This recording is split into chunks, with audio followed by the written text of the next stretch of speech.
Hello and welcome. I am Dr. Rohitashu Chaudhary, Associate Professor in Botany, Government Bombay College, Bikaner. In this presentation, I will explain structure of carotenoid pigments. इस प्रस्तुतिकरण में मैं carotenoid वर्णकों की संरचना के बारे में चर्चा करूंगा. This is second video related to structure of carotenoids. यह कैरोटेनॉइड्स की संरचना से संबंधित द्वितीय वीडियो है.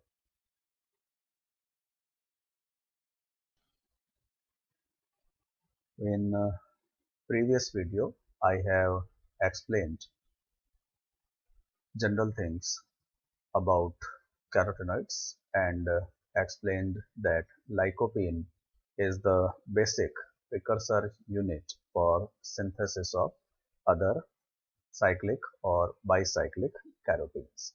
इससे पूर्व के वीडियो में मैंने यह कैरोटेनॉइड्स के सामान्य गुणों के बारे में बात की थी और यह बताया था कि लाइकोपीन अन्य चक्रीय और द्विचक्रीय कैरोटीन्स के संश्लेषण के लिए एक आधारभूत पूर्वगामी वर्णक के रूप में कार्य करता है और उसी से अन्य कैरोटीन वर्णकों का निर्माण होता है. So after lycopene, next carotenoid pigment is carotene. Lycopene के पश्चात जो दूसरा महत्वपूर्ण कैरोटीन वर्णक है वह कैरोटीन नाम से ही जाना जाता है. Carotene is an isomer of lycopene having a 6 carbon ring at one or both ends. Carotene lycopene का ही एक समावयव है जिसके एक या दोनों सिरों पर एक 6 कार्बन वलय उपस्थित होता है. It is mainly found in 3 isomeric forms. यह मुख्यतः 3 समावयवी स्वरूपों में पाया जाता है और इन 3 समावयवी स्वरूपों को अल्फा, बीटा और गामा कैरोटीन के नाम से जाना जाता है. These 3 isomeric forms are known as alpha carotene, beta carotene and gamma carotenes. The alpha and beta carotene have rings at both ends and differ in position of double bonds in ring. Alpha और beta carotene इन दोनों के ही संरचना में इनके दोनों सिरों पर एक 6 कार्बन वलय उपस्थित होती है और यह एक दूसरे से वलय में उपस्थित द्विबंध की स्थिति में भिन्नता प्रदर्शित करते हैं. As I have mentioned earlier that lycopene is the basic carotene structure. जैसा पूर्व में मैंने बताया लाइकोपीन एक आधारभूत कैरोटीन संरचना है और यह लाइकोपीन एक लंबी अशाखित हाइड्रोकार्बन श्रृंखला के रूप में पाया जाता है जिसके सिरों पर वलय का निर्माण नहीं होता है. This lycopene is found as a long linear hydrocarbon chain with multiple double bonds and it does not have any rings on its ends. इसके सिरों पर कोई वलय नहीं पाए जाते हैं. तो अल्फा और बीटा कैरोटीन में दोनों ही सिरों पर वलय का निर्माण हो जाता है. In alpha and beta carotene, rings are formed at both ends of the structure. And alpha and beta carotene differ in position of double bonds which are present in ring. तथा अल्फा और beta carotene एक दूसरे में जो भिन्नता प्रदर्शित करते हैं उनमें जो अंतर होता है वह वलय में उपस्थित द्विबंधों की स्थिति में होता है. In beta carotene, double bonds in ring are in conjugation with double bonds in hydrocarbon chain, whereas in alpha carotene, one double bond in ring is displaced from system of conjugation by one position. Beta carotene की संरचना में जो वलय में द्विबंध होते हैं यह hydrocarbon श्रृंखला के द्विबंधों के साथ संयुग्मित होते हैं. That is, the double bonds present in beta carotene are in conjugation with double bonds in hydrocarbon chain or they are in alternating sequence with double bonds in hydrocarbon chain. इसका अर्थ यह है कि बीटा कैरोटीन में जो वलय में द्विबंध उपस्थित होते हैं वह हाइड्रोकार्बन श्रृंखला के द्विकार्बन बंधों के साथ एकांतरित होते हैं, उनके साथ संयुग्मित या कॉन्जुगेटेड होते हैं. तो जैसा कि इस चित्र में हम देख सकते हैं, this is structure of beta carotene. यह बीटा कैरोटीन की संरचना है। It is similar to structure of lycopene. यह लाइकोपीन की संरचना के समान ही है। The only difference is that at both ends of lycopene 6 membered rings are formed. This is first ring, this is second ring. तो लाइकोपीन के दोनों सिरों पर वलयों का निर्माण हो जाता है, प्रथम वलय और द्वितीय वलय। जब लाइकोपीन के दोनों सिरों पर वलयों का निर्माण हो जाता है तो बीटा कैरोटीन का निर्माण होता है। And in beta carotene, the double bond which is present in ring, that is this double bond in first ring and this double bond in second ring, जो वलय में द्विबंध होते हैं, जैसा कि यह द्विबंध जो प्रथम वलय में उपस्थित है और यह दूसरा बंध द्विबंध जो कि दूसरे वलय में उपस्थित है, these double bonds are in conjugation with double bonds present in the hydrocarbon chain. तो वलय में उपस्थित यह द्विबंध हाइड्रोकार्बन श्रृंखला में उपस्थित द्विबंधों के साथ कॉन्जुगेटेड या एकांतरित होते हैं। तो जैसा कि हम यहाँ देख सकते हैं, यह वलय का द्विबंध है, उसके पश्चात सिंगल बॉन्ड, फिर डबल बॉन्ड, फिर सिंगल बॉन्ड, डबल बॉन्ड, यानी जो कॉन्जुगेशन का सिस्टम डबल बॉन्ड्स का हाइड्रोकार्बन वलय में पाया जाता है, वही इस हाइड्रोकार्बन श्रृंखला में पाया जाता है, वही वलय में भी उपस्थित रहता है और वलय में उपस्थित द्विबंध हाइड्रोकार्बन श्रृंखला के साथ एकांतरित होता है या कॉन्जुगेटेड होता है। दूसरे वलय में भी यही स्थिति होती है। वलय में जो द्विबंध उपस्थित होता है वह हाइड्रोकार्बन श्रृंखला के द्विबंध के साथ एकांतरित क्रम में होता है या संयुग्मित स्वरूप में पाया जाता है। Whereas in alpha carotene, one double bond in ring is displaced from system of conjugation by one position. लेकिन अल्फा कैरोटीन जो कि बीटा कैरोटीन का ही समावयव है, इसकी संरचना पूर्ण रूप से बीटा कैरोटीन के समान ही होती है। अंतर केवल इतना होता है कि एक वलय में, जो कि यह वाला वलय है, इस वलय में जो द्विबंध उपस्थित होता है, यह द्विबंध हाइड्रोकार्बन श्रृंखला के द्विबंध के साथ एकांतरित या संयुग्मित नहीं होता, अपितु एक स्थान आगे खिसक जाता है। The double bond present in this ring is not in conjugation with double bond of hydrocarbon chain. It is displaced by one position. Conjugation में यह डबल बॉन्ड यहाँ होता, लेकिन यह यहाँ से एक स्थान आगे खिसककर यहाँ पर उपस्थित हो जाता है। शेष संरचना अल्फा कैरोटीन और बीटा कैरोटीन की समान होती है। And this is gamma carotene. Carotene का ही जो तीसरा समावयव है, that is gamma carotene. The third isomer of carotene is gamma carotene. In gamma carotene ring is formed only on one and. Gamma carotene में वलय का निर्माण लाइकोपीन के केवल एक सिरे पे ही होता है, दूसरा सिरा वलय का निर्माण नहीं करता है। Ring is not formed on the second end, only ring is formed only at one end of the lycopene molecule. So the gamma carotene has a ring only at one end. Carotenes can have other geometric isomers also. Carotene के अन्य ज्यामितीय समावयव भी हो सकते हैं, लेकिन साधारणतः carotene के यह जो तीन समावयव हैं, अल्फा कैरोटीन, बीटा कैरोटीन और गामा कैरोटीन, यह पादपों में सामान्य रूप से पाए जाने वाले समावयव हैं। The beta carotene is most common carotene in plants.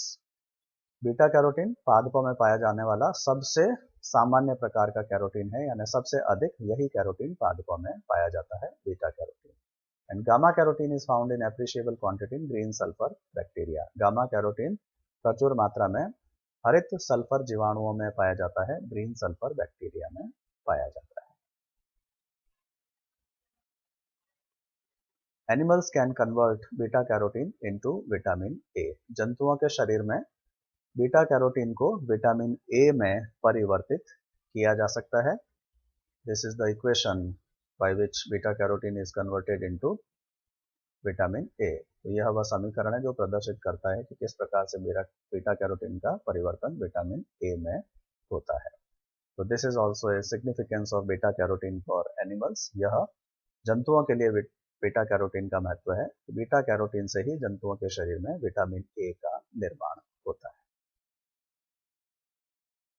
Now, second type of carotenoid pigments are known as xanthophylls. दूसरे प्रकार के जो कैरोटीनॉइड वर्णक हैं उन्हें xanthophylls कहा जाता है। तो xanthophylls are mostly yellow in color. xanthophylls का रंग अधिकांशतः पीला होता है। And these are oxygenated carotenoids. यह ऑक्सीजन युक्त कैरोटिनॉइड्स होते हैं। तो जैसा पूर्व में मैंने बात की, कैरोटीन्स में केवल कार्बन और हाइड्रोजन ही पाए जाते हैं, वह प्योर हाइड्रोकार्बन होते हैं। Carotenes are pure hydrocarbons, whereas xanthophylls are oxygenated carotenoid. जबकि जेंथोफिल जो होते हैं वह ऑक्सीजन युक्त कैरोटिनॉइड होते हैं। तो इनमें कार्बन और हाइड्रोजन के अतिरिक्त ऑक्सीजन भी उपस्थित होती है। अलग अलग जेंथोफिल्स में ऑक्सीजन परमाणुओं की संख्या भिन्न भिन्न हो सकती है, तो इसलिए यहाँ पर ऑक्सीजन की संख्या को n के द्वारा अभिव्यक्त किया गया है। The number of oxygen atoms present in different xanthophylls are different and therefore general molecular formula of xanthophylls is represented as C40H56ON। यह सामान्य अणुसूत्र जेंथोफिल्स का होता है C40H56ON।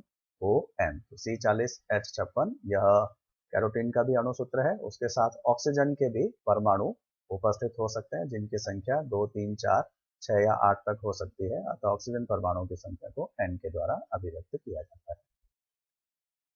The xanthophylls contain different oxygen containing functional groups in the rings. xanthophylls में जो वलय का निर्माण संरचना के सिरों पर होता है, उन वलयों में भिन्न प्रकार के क्रियात्मक समूह उपस्थित होते हैं। Different types of functional groups are present in the rings which are present at two ends of the xanthophyll molecule। xanthophyll अणु की दोनों सिरों पर, यानी हाइड्रोकार्बन श्रृंखला के दोनों सिरों पर जो वलय पाए जाते हैं, उन वलय में अलग अलग ऑक्सीजन की उपस्थिति वाले क्रियात्मक समूह उपस्थित होते हैं। ऐसे क्रियात्मक समूह उपस्थित होते हैं जिनमें ऑक्सीजन उपस्थित होती है। उदाहरण के लिए वलय में हाइड्रोक्सी समूह उपस्थित होता है। Hydroxy group is present in the ring in a xanthophyll known as lutein. Lutein नामक जेंथोफिल में वलय में हाइड्रोक्सी समूह उपस्थित होता है। तो इसी को दूसरे शब्दों में हम ये कह सकते हैं कि ल्यूटीन जो है वह वस्तुतः अल्फा कैरोटीन का ही व्युत्पन्न है। Lutein is a derivative of alpha carotene और it is derived from alpha carotene. तो this is structure of lutein. Molecular formula is C40H56O2। Lutein का जो अणुसूत्र है वह C40H56O2 है, अर्थात इसमें हाइड्रोकार्बन श्रृंखला के साथ 2 ऑक्सीजन परमाणु उपस्थित होते हैं। 2 oxygen atoms are present. So these oxygen atoms are present in hydroxy groups which are present one each in each ring or attached to each ring। तो यह ऑक्सीजन जो है हाइड्रोक्सी समूह में उपस्थित होती है, और यह हाइड्रोक्सी समूह एक हाइड्रोक्सी समूह दोनों सिरों पर उपस्थित वलय में उपस्थित होता है। एक हाइड्रोक्सी समूह प्रथम वलय पर उपस्थित होता है और दूसरा हाइड्रोक्सी समूह दूसरे वलय पर, जो दूसरे सिरे पर उपस्थित होता है, वहां होता है। तो यह 2 ऑक्सीजन परमाणु हाइड्रोक्सी समूह के भाग के रूप में उपस्थित होते हैं, और इसलिए अणुसूत्र C40H56O2। So we can say lutein is derivative of alpha carotene because remaining structure और basic structure of lutein is similar to alpha carotene। lutein की आधारभूत संरचना जो है वह alpha carotene के समान ही है। अंतर केवल इतना है कि alpha carotene में वलयों में हाइड्रोक्सी समूह नहीं उपस्थित होते या वलय के साथ हाइड्रोक्सी समूह जुड़े हुए नहीं पाए जाते, जबकि यहाँ पर वलय पर हाइड्रोक्सी समूह उपस्थित होते हैं। Then another example is zeaxanthin which is also called corn xanthophil। दूसरा उदाहरण हाइड्रोक्सी समूह का है जियाजेंथिन, जिसे कॉर्न xanthophil भी कहा जाता है क्योंकि यह मक्का से या कॉर्न में प्रचुर मात्रा में पाया जाता है, because it is present abundantly in corn। This is supposed to be derived from beta carotene। यह संभवतः बीटा कैरोटीन से व्युत्पन्न है। So these are considered derivatives of alpha and beta carotene because in alpha carotene we have seen that double bond in ring is displaced by one position in second ring। Same here in lutein also, double bond in the ring is displaced by one position, therefore lutein is derived from alpha carotene। In beta carotene we have seen that the double bond in ring is in conjugation with double bond in hydrocarbon chain। Similarly in zeaxanthin we can see that double bond in the ring is in conjugation or alternating sequence with double bond in hydrocarbon chain। तो यहाँ zeaxanthin में हम देख सकते हैं कि जैसे beta carotene में वलय में उपस्थित द्विबंध हाइड्रोकार्बन श्रृंखला के द्विबंध के साथ एकांतरित होता है या कॉन्जुगेटेड होता है। जियाजेंथिन में भी यही स्थिति पाई जाती है। तो इस कारण से जियाजेंथिन को बीटा कैरोटीन का व्युत्पन्न कहेंगे और ल्यूटीन को अल्फा कैरोटीन का व्युत्पन्न कहेंगे।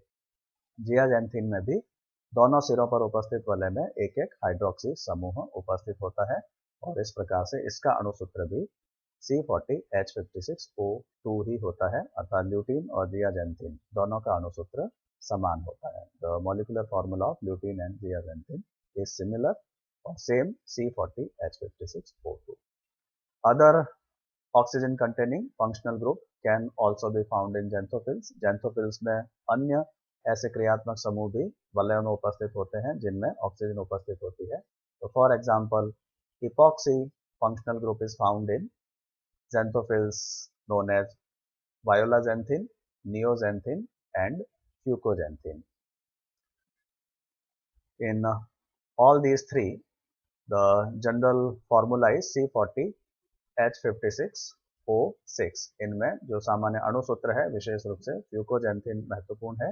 इसका अणुसूत्र C40H56O6 होता है और भूरे शैवालों में जो भूरा रंग होता है वह इसी फ्यूकोजेंथिन वर्णक की उपस्थिति के कारण होता है। Most important xanthophil having epoxy group in ring is fucoxanthin. Its molecular formula is C40H56O6 and this is important because it gives brown color to brown algae. भूरे शैवालों का जो भूरा रंग होता है वह इसी फ्यूकोजेंथिन वर्णक की उपस्थिति के कारण होता है। So as we can see in structure, this is structure of violaxanthin, neoxanthin और fucoxanthin।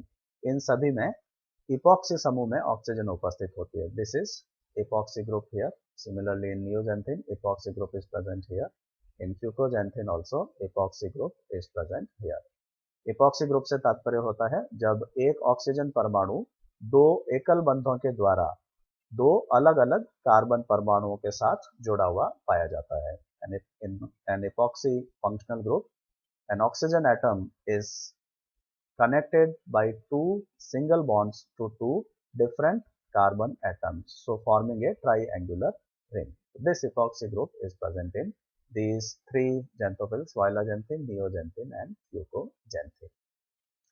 Then keto functional group is found in astaxanthin and कैंथाजेंथिन। इसी प्रकार से एस्टाजेंथिन और कैंथाजेंथिन में जो वलय में फंक्शनल ग्रुप पाया जाता है वह कीटो फंक्शनल ग्रुप होता है। तो we can see structure of astaxanthin here. तो keto group is present in ring here and similarly in second ring also keto ring is present. तो here the keto group in astaxanthin and the epoxy group which is present in fucoxanthin or neoxanthin and violaxanthin is present in addition to hydroxy group also. That is, in these hydroxy group is also present. violaxanthin, neoxanthin और fucoxanthin में जो epoxy समूह होता है उसके साथ भी एक हाइड्रोक्सिल समूह भी वलय में उपस्थित होता है। इसी प्रकार से यदि एस्टाजेंथिन की भी बात करें तो यहाँ पर भी कीटो समूह के साथ दूसरा ऑक्सीजन युक्त फंक्शनल ग्रुप हाइड्रोक्सी समूह भी उपस्थित होता है। Then methoxy group is found as oxygen containing functional group in spiruloxanthin. spiruloxanthin नामक जेंथोफिल में ऑक्सीजन कंटेनिंग फंक्शनल ग्रुप जो होता है वह methoxy फंक्शनल ग्रुप होता है, that is CH3O. So that we can see spiruloxanthin. In this ring is not formed, that is this structure is without formation of ring. तो इसमें वलय का निर्माण किसी भी सिरे पर नहीं होता है। तो स्पाइरुलोजेंथिन भी लाइकोपीन के समान एक वलय रहित जेंथोफिल है। This is a xanthophyll which does not contain a 6 membered ring on either and. दोनों में से किसी भी सिरे पर इसमें भी वलय नहीं पाया जाता, लेकिन जो किनारों पर वलय होती है उस स्थान पर एक ऑक्सीजन कंटेनिंग फंक्शनल ग्रुप दोनों सिरों पर उपस्थित होता है। And that oxygen containing functional group is methoxy group, CH3O group, CH3O group.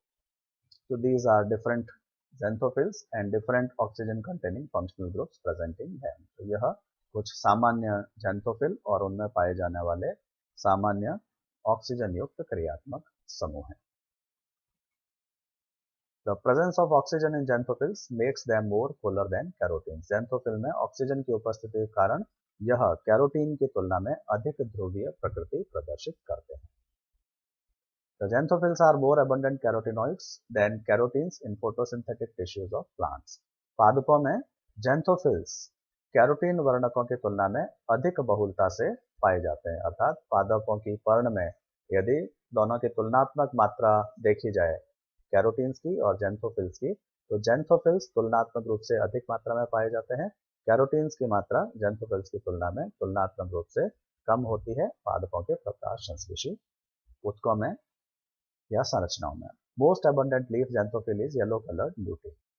पर्ण में जो सबसे सामान्य रूप से पाया जाने वाला xanthophylls है वह पीले रंग का ल्यूटीन xanthophylls है, जिसकी संरचना के बारे में यहाँ अभी पूर्व में बात की थी. The xanthophylls carotene ratio in leaves is about 2 to 1. जो सामान्य अनुपात xanthophylls और कैरोटीन्स का होता है वह 2:1 होता है. इसी को दूसरे शब्दों में कहें तो xanthophylls are almost twice more abundant than carotenes. अर्थात कैरोटीन की तुलना में xanthophylls की मात्रा जो पर्ण में होती है लगभग दुगुनी होती है. So this is all about structure of carotenes. In next presentation, this is all about the structure of carotenoids. In next presentation, I will discuss structure of phycobilins. अगले प्रस्तुतिकरण में मैं phycobilins की संरचना के बारे में चर्चा करूँगा. Thanks for watching.